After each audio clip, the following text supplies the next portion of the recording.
तो आप खुद ही बताइए पहले कि आपने मुसलमानों के लिए क्या किया। 96 से लेके 2000 तक 4 साल हम council general of India Jeddah में पोस्टेड थे। जी। और पहले ही हज था मेरा, 97 का हज था, जिसमें मिना में बहुत जबरदस्त आग लगी और आग पर काबू नहीं पाया गया। उसमें 1000 से ज्यादा लोग शहीद हुए और ज्यादातर उसमें हिंदुस्तानी कैंप के हिंदुस्तानी हाजी लोग थे। जी।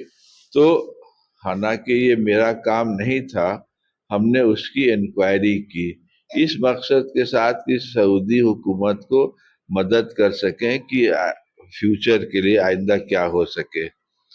तो मेरी इंक्वायरी ने पता किया कि वो कैंप लगी थी सऊदी नेशनल गार्ड के कैंप से, जहां वो लोग चाय बना रहे थे इलेक्ट्रिक हीटर पर, जो कि ममनू था, अलाउड नहीं था। वहां पर शॉर्ट सर्किट हुआ, वहां पर फायर एक्सटिंग्विशर वगैरह की व्यवस्था नहीं नहीं थी।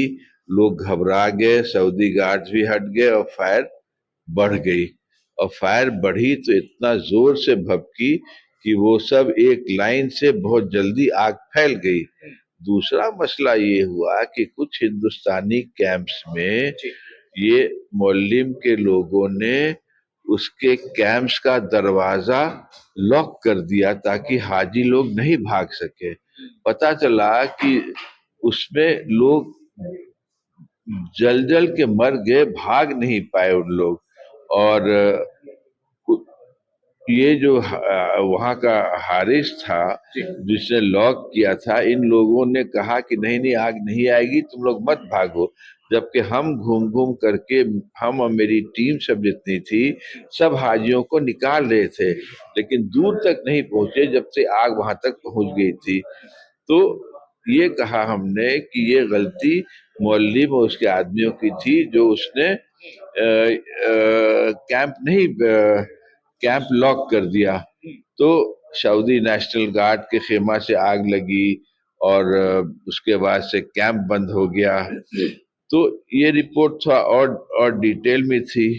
रिपोर्ट जब ये हुई, पता नहीं वो लीक हो गई, वो बाहर आ गया न्यूज़पेपर में, तो सऊदियों ने ये डिसाइड किया कि हमको वहां से निकाल दिया जाए सऊदी अरेबिया से, कि इनको पर्सोना नॉन ग्राटा कर दिया जाए, क्योंकि इन्होंने हम लोग को बदनाम कर दिया है। और ये चली गई फाइल, चली गई उस वक्त के प्राइम मिनिस्टर थे गुजराल साहब के पास फाइल चली गई, और वहां पर साइन होने के लिए। इसी बीच क्या हुआ कि वहां पर वली अहद थे सऊदी में प्रिंस खालिद, जो कि बाद में बादशाह भी हुए। प्रिंस खालिद को जब ये रिपोर्ट देखा उन्होंने, अब वो हज को डील करते थे प्रिंस खालिद, बहुत ही रिलीजियस आदमी थे वो प्रिंस खालिद। तो उन्होंने उन्होंने उस फाइल पर लिखा, जैसा कि हमको बताया लोगों ने, कि नहीं, इंडिया का जो काउंसिल जनरल है, काउंसिल आम, उसने सही लिखा है, उसकी गलती नहीं है, बल्कि हम लोग की गलती है कि हम लोग टेंट्स को फायर प्रूफ क्यों नहीं कर रहे हैं, आग क्यों लगती है हर साल। और जबकि प्रिंस खालिद ने कहा कि हमने ऑर्डर किया था कई साल पहले कि इसको फेज वाइज फायर प्रूफिंग करिए। तो मेरा गला कटने के बजाय वहां पर के जो जो लोग थे, उन लोग से कैफियत तलब हुई, उन लोग पर जो भी कार्रवाई हुई होगी उसका इल्म नहीं है, लेकिन मेरे ऊपर कार्रवाई तो नहीं हुई। आपने एक अच्छा काम किया, उसके बाद आपको ये तमगा मिला कि आप जो है वो सफा इससे निकल आए, क्लीन चिट एक तरह से मिल गई, वरना मुश्किलात तो आने वाली थी। उसका फायदा देखिए कि सारा मिना में सब फायर प्रूफिंग हो गया, तो अल्हम्दुलिल्लाह अब आग मिना में नहीं लगती है। तो वो आग का सिलसिला जो हर साल हज में होता था, वो एकदम बंद हो गया। तो वो हमको लगता है, वो क्या कहें हम उसको, अल्लाह का बहुत बड़ा फजल